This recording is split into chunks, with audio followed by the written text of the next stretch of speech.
RCF. Le caté de A à Z avec Père Didier Berthion. Bonjour Didier Berthion. Je poursuis ma chronique du catéchisme catholique de A à Z.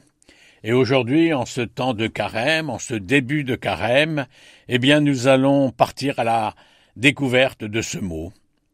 Ce mot est donc une évidence en ce temps de carême, mais cela n'épuisera pas le contenu de notre chronique. Aussi, nous irons découvrir après le mot pénitence. Carême, article 540.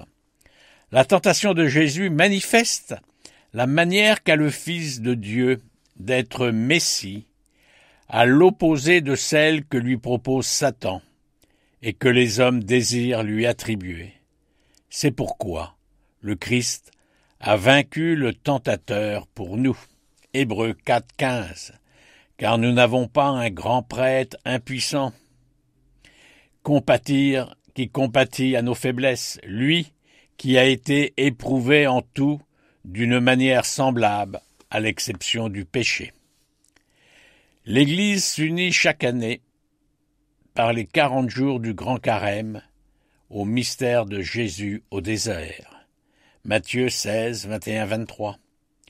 À partir de ce moment, Jésus commença à montrer à ses disciples qu'il lui fallait partir pour Jérusalem, souffrir beaucoup de la part des anciens, des grands prêtres et des scribes, être tué, et le 3e jour ressuscité.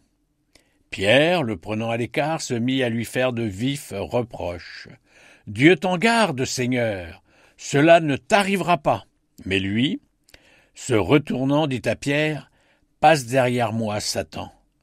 Tu es pour moi une occasion de chute. Tes pensées ne sont pas celles de Dieu, mais celles des hommes. » Article 1095. C'est pourquoi l'Église, spécialement lors des temps de l'Avent et du Carême, et surtout dans la nuit de Pâques, relit et revit tous les grands événements de l'histoire du salut dans l'aujourd'hui de la liturgie.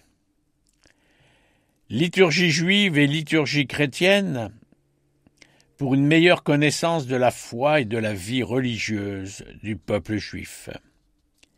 Article 1438.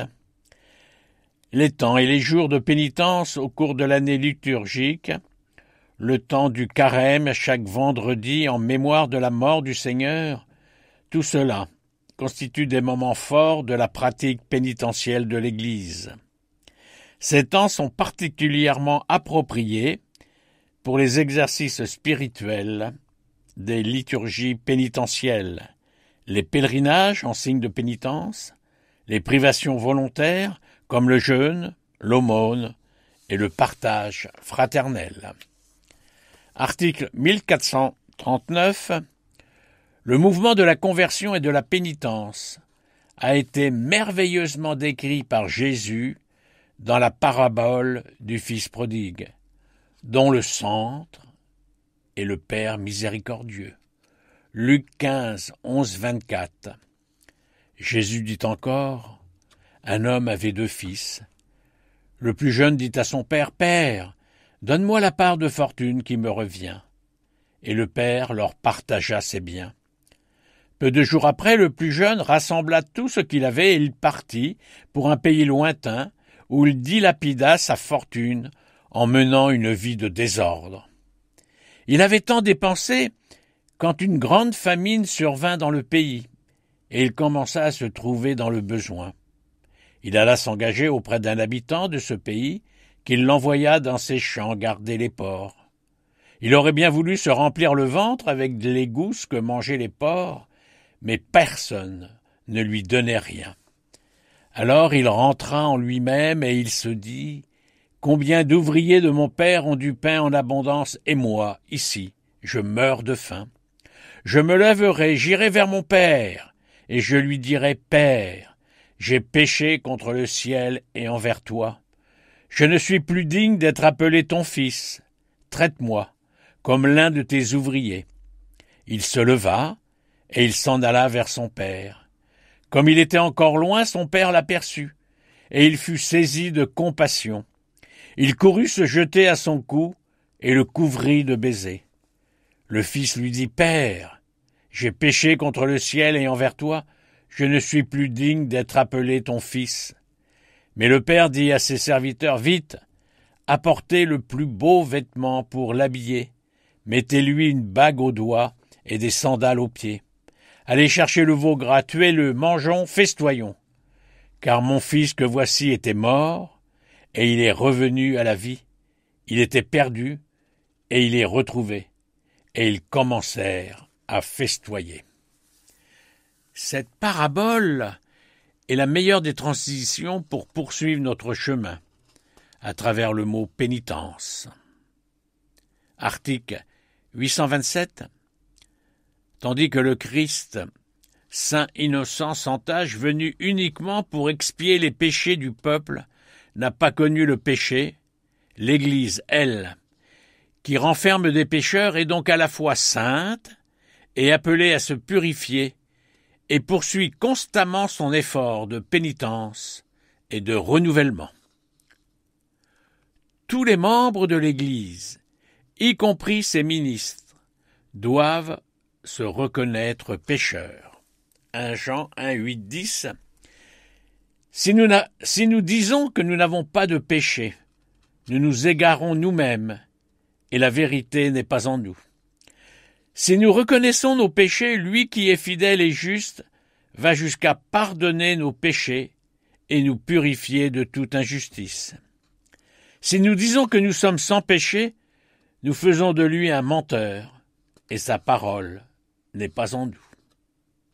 En tous, l'ivraie du péché se trouve encore mêlée au bon grain de l'Évangile jusqu'à la fin des temps.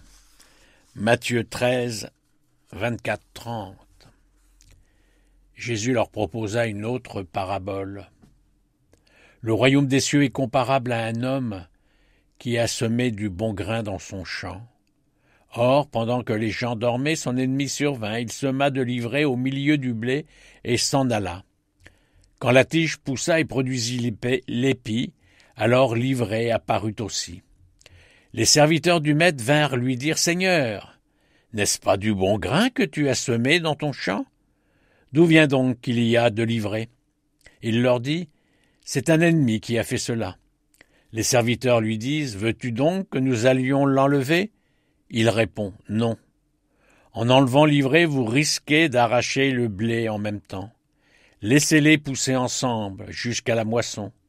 Et au temps de la moisson, je dirai au moissonneur, enlevez d'abord l'ivraie, liez-la en botte pour la brûler.